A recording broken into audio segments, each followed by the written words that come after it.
Time heals all wounds, they say. But making peace with a former enemy can be difficult. It takes a spirit of openness and reconciliation. Steve Hartman has a story that is long on both. Please meet your party. You're about to see a reunion between two long-lost enemies. On the ground. To be able to actually meet the guy I've fought a life and death duel with, you know. There he is. To be able to put all that behind us and somehow find something positive out of that. It was the right thing to do. This is Nguyen Hong Mi and Dan Cherry's first meeting as friends. Welcome to America. Their third overall. The first two under decidedly different circumstances. Their initial meeting was the subject of a History Channel documentary. Combining computer animation with actual cockpit voice recordings, it told the story of one of the most dramatic dogfights of the Vietnam War. There's a MiG, right? MiG-21. Go get him, Dan. Cherry was piloting the American F-4. Hong Mi was flying the North Vietnamese MiG, until Cherry blew it out from under him. It got him. All right. Beautiful. Head it home. Flash forward 32 years. There she was, sitting right there in a grassy field. In 2004, Dan found his old plane outside a VFW hall near Dayton, Ohio. All these memories came flooding back to me. The first thing I started thinking about a lot more than I ever had in years was the fate of the MiG pilot. I wonder if he really did survive when he hit the ground. Was he okay? Was he injured? Did he have a family? What was his name and all that?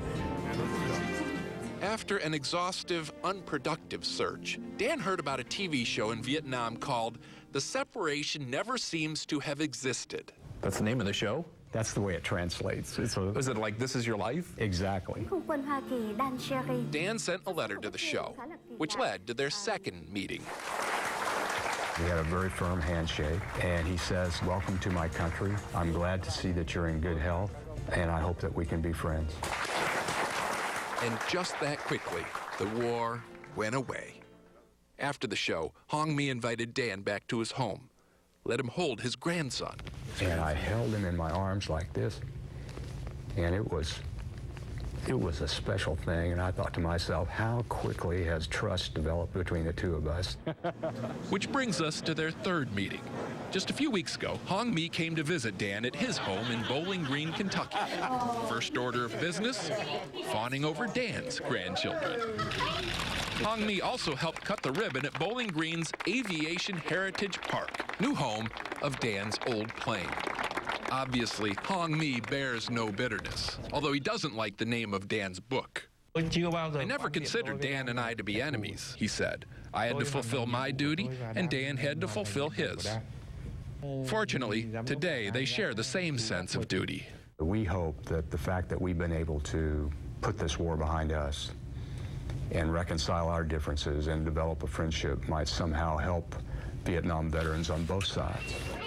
Of course, Dan meant that in the broadest sense, but he and Hong Mi also had one particular veteran in mind, someone they thought they could especially help, an American named John Stiles. For the last 37 years, John Stiles has been trying to forget Vietnam. He says his case of photos is hidden up here for a reason. It brings back uncomfortable memories.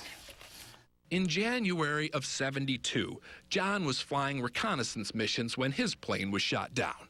He always thought it was ground flak that got him, but Hong Mi had evidence to the contrary. Most notably, that round red metal. That means that he had shot somebody down. And that was you. Yeah. Understandably, John wasn't sure he wanted to meet Hong Mi. He was nervous he wouldn't know what to say. Although, in the end, he didn't have to say anything. The two men just looked at each other until finally, once again, the war went away. It's this huge release of weight I don't have to carry around anymore. I mean, it's gone. And it was wonderful. It was just absolutely wonderful. So. Over the next few hours, they talked about planes, toasted their grandchildren, and showed war for what it often is, a disagreement between friends who just haven't had a chance to meet.